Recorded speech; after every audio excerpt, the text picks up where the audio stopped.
Chapter 6 of Henry and Ribsy by Beverly Cleary. Henry's Adventure. Well, I guess it wasn't your fault. Henry looked glumly at Ribsy, huddled in front of the electric heater in Mike's boathouse. It did seem as though his dog got him into a lot of trouble. Now, after all his bragging, he wouldn't get to take a salmon home to show people. As for Mr. Grumby, Henry did not like to think about the long ride home in the same car with him. He knew Mr. Grumby would be thinking about his lost salmon and blaming it on Ribsy. Henry looked out of the windows at the scales hanging from the eaves and sighed. Because of Ribsy, he lost his chance to hang a fish on that hook and watch the hand spin around to 25. "What time is it?" Henry asked the boathouse man. 5 after 2, answered Mike. 5 minutes past 2. It would be at least 3 hours before his father would be through fishing, and Henry had eaten all of his lunch long ago, with Ribsy's help, of course. He wished he had some money so he could go across to the restaurant and buy a hamburger. Henry amused himself looking at the pictures of fishermen with their catches that covered the walls of the boathouse. He examined a case full of tackle for sale. Then he looked through a telescope that stood by a window. He focused it on his father and Mr. Grumby, but he couldn't see any salmon in their boat. If Mr. Grumby should catch a whopper, the ride home would not be so bad. Henry turned the telescope on the other boats. If some of the other fishermen were pulling in salmon, maybe Mr. Grumby would land one too. When Henry came to the last boat in the line, he looked, twisted the adjuster, and looked again. Was that Scooter McCarthy and his father? It looked like them, but the brims of their hats were turned down so far Henry could not be sure. Lots of men wore black raincoats, and almost every boy had a yellow slicker, so it might be somebody else. Henry hoped so. If he had to watch Scooter come in lugging a salmon, even a silverside, he didn't know what he would do. "Smells kind of doggy in here, doesn't it?" remarked Mike. "My dog is almost dry," answered Henry as he rubbed his foot through a puddle of water that had dripped off Ribsy. A man came in to buy some tackle. He sniffed and looked around. "I thought it smelled like wet dog in here," he said when he saw Ribsy. Henry began to feel uncomfortable, almost unwelcome. Two women came in to look at their husbands through the telescope. They glanced at Ribsy and frowned. "I don't think there's anything that smells quite so bad as a wet dog," said one of the women, as she adjusted the telescope. "Come on, Ribsy, let's go outdoors." Henry didn't think Ribsy smelled so bad, just a little extra doggy was all. But if they weren't wanted, well, they'd have to wait someplace else. Henry sighed and wondered what they would do with the rest of their long afternoon. It wouldn't be so bad if only he was not so hungry. Outside, Henry looked over the row of parked cars. Third from the end, he found a green 2-door Ford Deluxe model with nylon seat covers, a Yellowstone National Park sticker on the windshield, and a Mount Rainier National Park sticker on the rear window. There could be no doubt about it. That car surely belonged to Scooter's father. "Let's go down to the beach," Henry said to his dog. "Then maybe we won't have to see old Scooter when he comes in with all those fish he'll probably catch. You'd think with the whole Pacific Ocean full of fish, he could have gone somewhere else."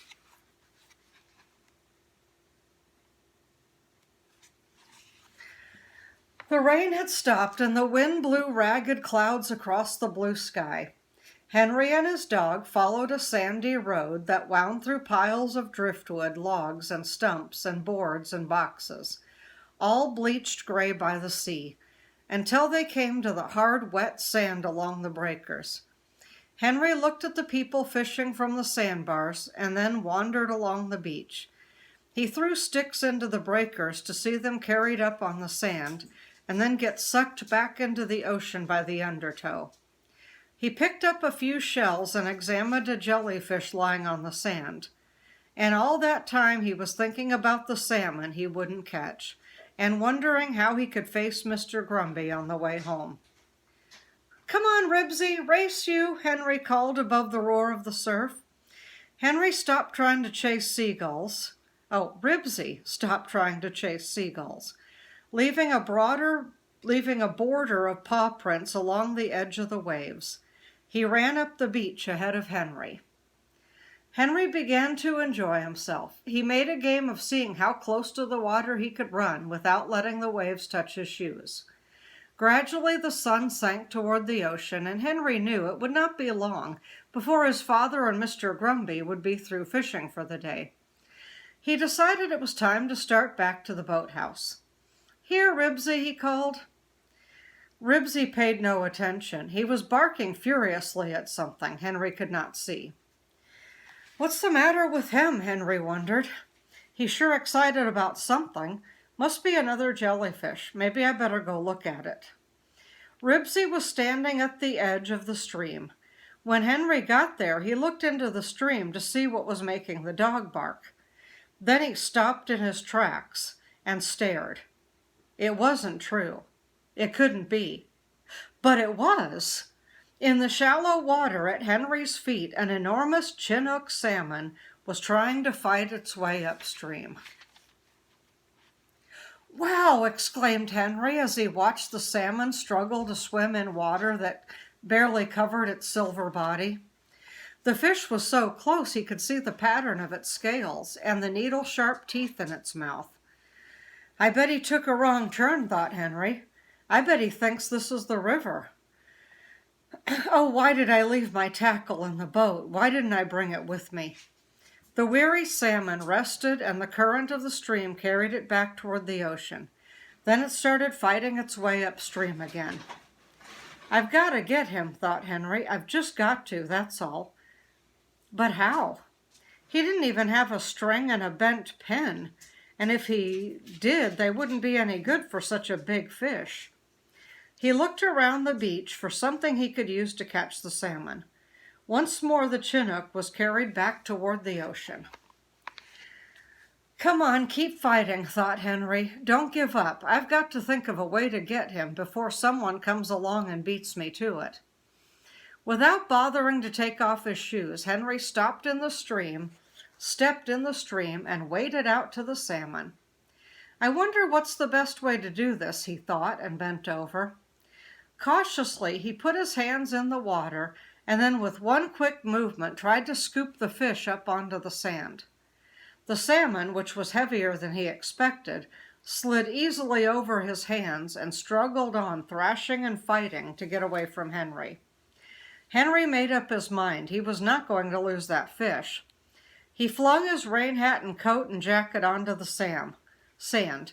"I'll tackle him, that's what I'll do," he thought grimly. "I've got to get a lookout for those teeth, but maybe I can grab him by the gills." While Ribsy continued to bark wildly, Henry took a deep breath and flung himself onto the salmon. The icy water splashed in his face and soaked through his clothes as he gritted his teeth and hugged the big slippery fish. With one powerful lunge, it twisted out of Henry's arms and tried to fight its way through water too shallow to swim in. Dripping with water and covered with fish scales, Henry got to his feet. "If I can just get him onto the sand," he thought, "maybe I can sit on him." Once more he flung himself onto the fish, and once more the salmon fought free and landed in still shallow water. "That's it," thought Henry. "I'll keep pushing him upstream." The next time he threw himself down, he managed to get one hand into the salmon's gills, which were rough and gave him something to hang on to. Henry dug in with his knees and hung on. "I think I've got him," he thought. This time the salmon didn't get away. "I have got him, but now what'll I do?" thought Henry desperately. If I stand up and try to pick him up, he'll get away. The weary salmon struggled. Grimly, Henry held on.